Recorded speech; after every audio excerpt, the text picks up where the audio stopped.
Hey everyone, thanks for stopping in and welcome to today's amazing video where we're going to be showing you the best kept fisherman's secret. I know, right? How would you like to increase your odds of catching fish just like this? The first fish we pulled in here this evening, and it is this. That's what it's all about.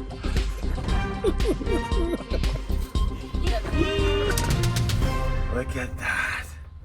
We are going to show you exactly how to use this secret technique, how to set it up, and what it can do for you. Be sure to stay tuned to the very end where we show you our little twist on this setup and exactly how to tie it. I can't believe we're going to be showing them this. Let's go! Alright, so I'm going to get things started with a real easy question. Do you know what this is? And no, this is not the secret that we're talking about, and chances are you have one of these in your tackle boxes already. Instead, we're going to ask, do you know how this can help you catch more and potentially bigger fish? Let's take a look at it. So you're out in your boat, and let's say for the sake of argument that you're in a spot that is relatively flat and full of fish. You're going to grab your rod, you're going to cast it out, you're going to reel it in, and do that over and over and over all day until you catch something. Or you're going to jig your lure over the edge of the boat somewhere close to the bottom and hope for the best that way. Well, that's all fine and dandy, but let me ask you this question. Suppose the fish are getting wise to your presence and are a little farther away, maybe towards a particular piece of architecture or a weed bed. Well, we could easily cast out towards them and hope they bite, right? Yes, but what happens if these fish aren't being super aggressive or biting moving hooks?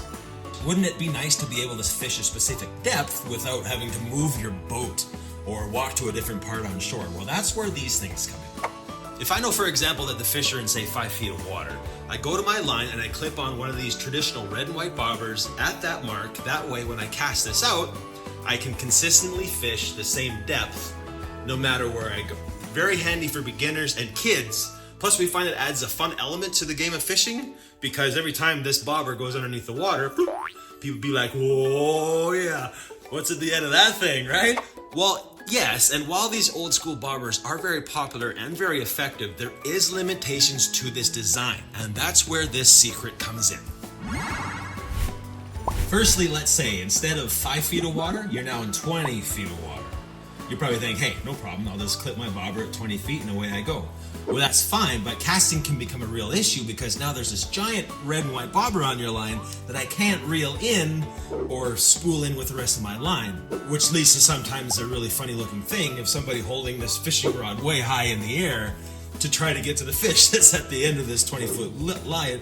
You can see quickly the problems that are formulating, and that's where this little beauty comes into play. Enter the slip bobber. Well, what is it? How does it work? How is it different? What does it do? And more importantly, how is it going to help me catch big fish?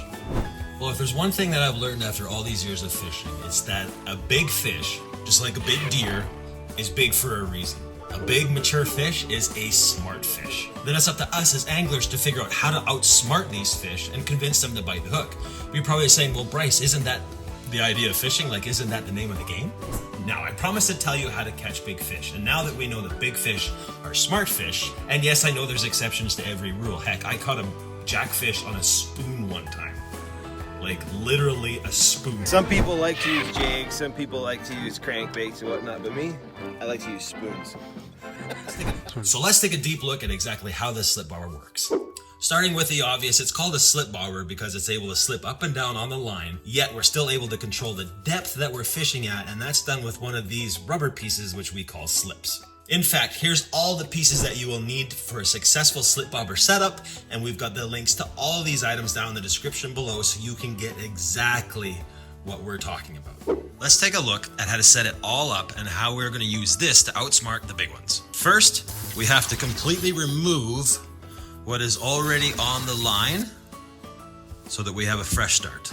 Next, I'm going to place one of these little rubber pieces, which we call slips, onto the line, like so that it's on that line. And we're going to slide it down the line a ways so that we still have a lot here to work with. Next, I grab the slip bobber and I feed the line from the top out the bottom, and now you'll have your bobber sitting freely and slipping up and down, no problem.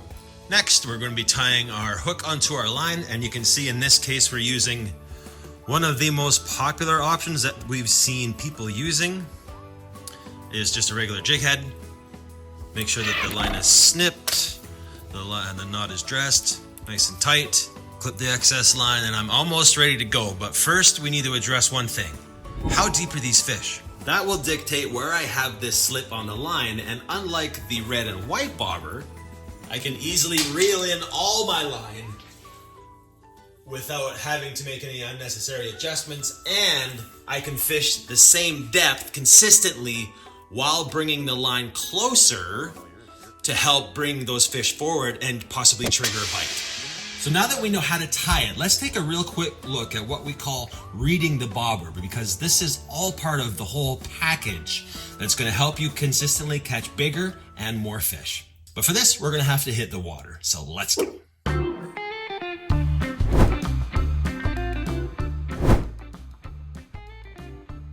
Now, in order to read the bobber, we need to understand what is happening underneath the water.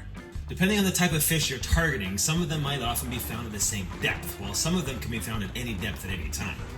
In other words, if you're targeting walleye, for example, they like being on the bottom, the very bottom, as opposed to, say, lake trout that are usually suspended somewhere in the water column.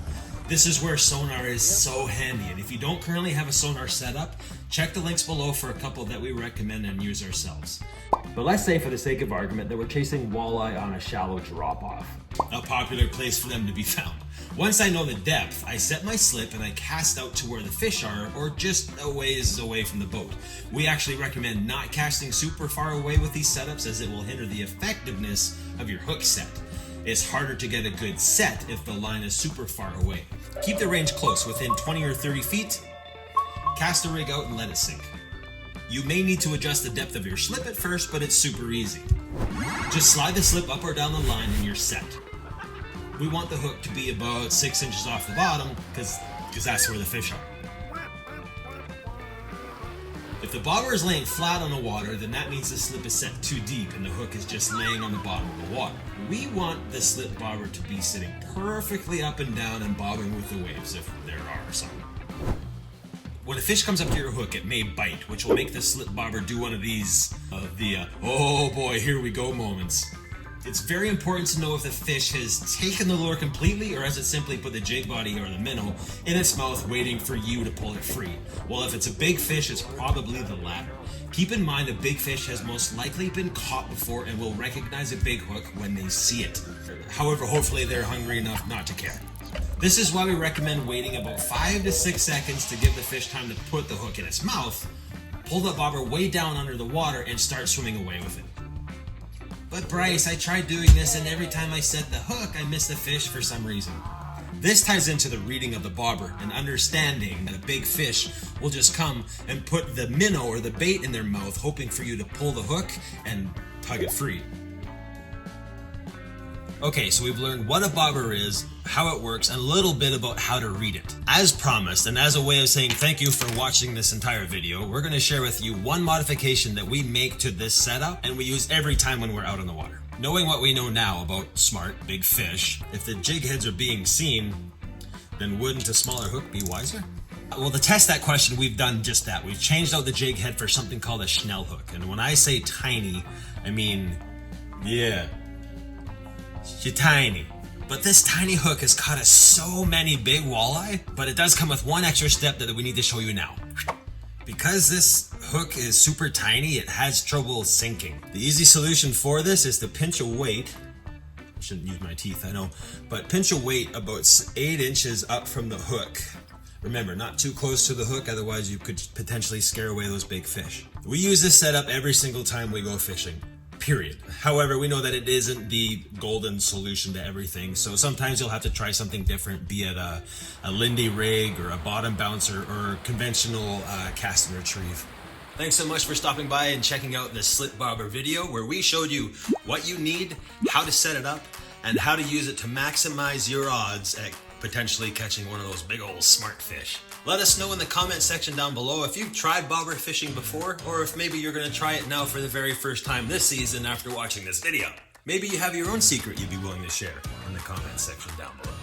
Thanks once again for stopping by. We really appreciate your support. If you found this video informative or at least a little bit entertaining, click that like button down below. It really helps us out. In the meantime, be sure to check out either one of these two videos over here where we really put these slip bobbers to the test. And with that, I'm Bryce from Bloodline Adventure saying thanks so much for watching, and I'll see you